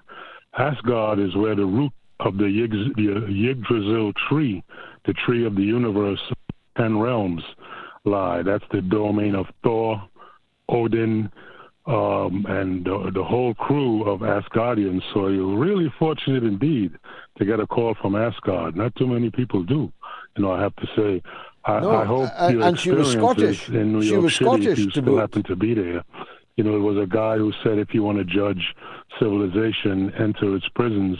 If you want to take a judge of what the city or the city is about, go into the subway system. Yeah, I've been there, and I know exactly what you're saying, Robos. Alas, Robos, are you there? Alas, we have lost Robos. So is Elon Musk a threat to democracy? Well, I'm going to have to close the poll. It's a mega poll. Almost 30,000 people have voted. And I'm afraid, Elon, you have been found guilty of being a threat to democracy. Let me take a quick break, and then it's Gayatri with the social media news roundup. Stay tuned.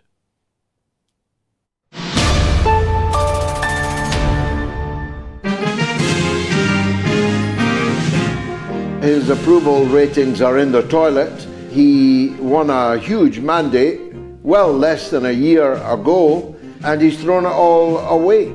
He has an approval rating of just under 40% now, and a disapproval rating of all the others. There are no don't knows in the issue of Donald Trump.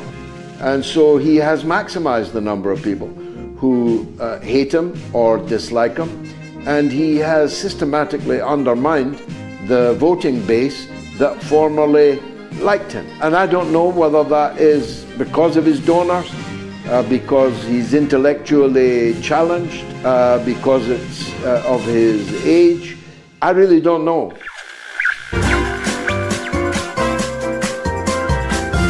You are listening to the mother of all talk shows with George Galloway.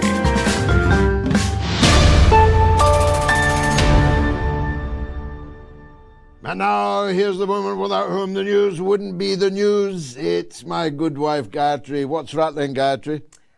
People are asking, Martin in particular, why are you not wearing a poppy? It is, after all, an honoured tradition in the UK. Yeah, but not all honoured traditions last forever. And I explained to Craig Murray, and I think he's of the same mind, that we used to wear poppies, and Craig used to attend the cenotaph as a senior diplomat, but we can do so no longer, because that would put us in the company of killers. It would put us in the company of people who celebrate killing, who sent people to kill and be killed, who are planning to send people to kill and be killed in the future. It's a festival of militarism now, and I cannot be a part of it. Well, Richard, in that case, is congratulating you on having the courage and the morality not to wear a poppy. The scam has been bankrupt for a long time now, yet not wearing a poppy in October or early November each year has become obligatory for anyone with a public profile, on Indeed, pain of being vilified. Ever earlier, Gayatri, they used to wear them just in the run-up to the 11th. And now they're on view on TV in the middle of October. And they're ever larger. It used to be a discreet little poppy.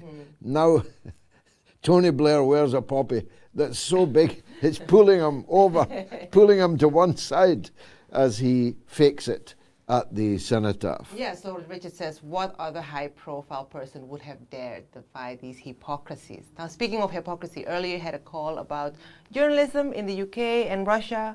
And may I add that Whilst Russia Today, RT, is banned in the UK and most of Europe, the likes of BBC, Sky News, MNSBC, Yeah, CNN, whoever, they're there, not just in Moscow, they're this close to President Putin, asking him whatever they like. Yeah.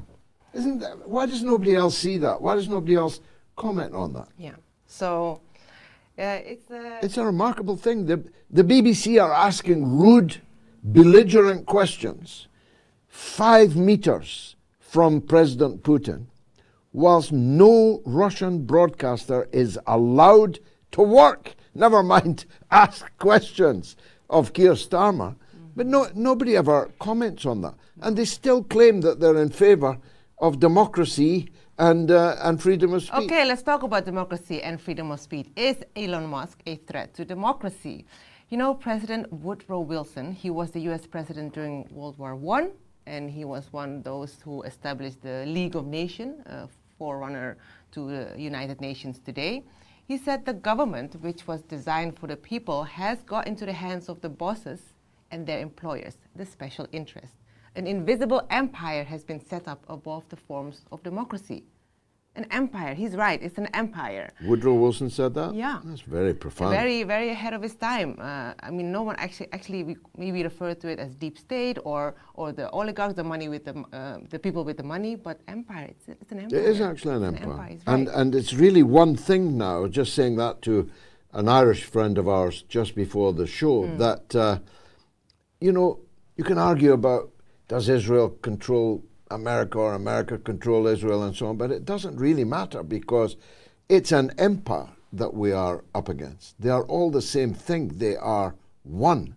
And they are using all of their resources collectively to drive the world down ever more dangerous avenues. Defend the Truth, full of brilliance, comments and says, there is no democracy. Without Elon, we would all be without a platform on which we speak up and also chat with each other. We wouldn't even know they're out there. It's a fair point. Yeah. I mean, look, far be it from me to defend Musk. As you know, I'm suing him. But he is allowing people like you, people like me, and millions of other people like you and me to know that we all actually exist and exchange our views and learn from each other. It's true. It has obviously it has brought ideas on one platform. We can share ideas on platforms, but also there's this thing called Mr. Algorithm. And Subversive Subject says the algorithm knows that I am an anti-Zionist, and my For You feed suddenly just became exclusively pro-Israel posts. Yeah. Anyone else with that problem? Yeah, everybody else. It's become a joke, This actually. is it, isn't it? So what? I'm now receiving more pro-Israel posts than I ever knew existed. But you can just mute them and move on. I mean, there's no point in wasting time arguing with them. They're probably robots in the Negev desert anyway. Yes, or call centers in India. Increasingly. Increasingly so. Adil Umar says it's not just that, he is quite a prominent threat for the peace in society. Well, he certainly is encouraging some of the most anti-social forces in Britain and in Ireland, by the way, where he is openly giving support, including financial support. I mean, he paid for Tommy Robinson's legal fees in the case he brought against the police, or rather the police brought against him, which precisely mirrors what happened to us. And he won that case, which is significant for us. We still, our lawyer, KRW Law, are still studying the full judgment, but that judgment would never have been achieved if Elon Musk hadn't paid Robinson's legal bills. So, you know, nothing is ever, if you'll forgive the pun and the circumstances, nothing is ever black and white. There's a large grey area. And the police were completely wrong in what they did to Robinson, and the judge told them so in no uncertain terms. They stopped him under the Terrorism Act because of his political views, not because they had any reason to believe that he had anything to do with terrorism. We were stopped under the Terrorism Act for exactly the same reason. Exactly. And our lawful political views are a protected characteristic in British law. So Tommy on one side and us on the other and us side. on the other, yeah. So in that sense, it's the same case. So we shall see what will happen to ours. Mind you, he was driving a Bentley and had 15,000 quid in cash on the back seat. We're neither driving a Bentley nor have we got any cash. But I do have enough cash to take you for chips after this show. It's been a while. Anything else you've got for me? Well, as we were talking about democracy, there was this clip going around of Trump. This was actually a clip of a while ago during one of his election campaign in New Hampshire. This was after his failed attempt for a second term. And he says, you know Lenin? You know Lenin? Have you heard of Lenin? He's the one who said it's the vote counter that's more important than the candidate itself. It's hilarious. Lenin? Do you know who I mean? It was wrong on two counts. It's wrong on two counts, indeed. It was Stalin, not Lenin, exactly. that said that. Or actually, it was Stalin, not Lenin, who never said that, yes. but who is widely attributed with that false quote. But he had a point. And once upon a time, here in Britain, we trusted elections. I personally absolutely distrust them now. I would not trust them as far as I could throw them. Yep. And as you know, we both have very good reason for that conclusion. Been there, been through, done by that. Exactly. Well, we have come to the end of the show. Tomorrow, Prince William and lots of other leaders are now. Still a prince? Yes. Last time I checked, he is. Well, him and other leaders are currently in their private jets on their way to Belém in Brazil because the COP30 is taking place there. So we'll probably hear a lot about that in the upcoming week. I thought the funniest thing, Gayatri, was Keir Starmer and Miliband, what's his name? Ed Miliband, travelled to Brazil in separate private jets. Come on, what about... To an environment conference. I mean, they're having a laugh, these people. Good luck to them. Anyway, we're back again next Wednesday. We'll lose track of That's the 499th. That's correct. So tune in, same time, 7 p.m. London, 2 p.m. New York time, and 11 a.m. Hollywood time. Hollywood. A fond memory. Thank you very much for being with us. It's been marvellous. And Gayatri and I will be back, God willing, with top guests, top calls, top messages. But my last point is, please give generously on MOATS.tv or support me on patreon.com/Galloway.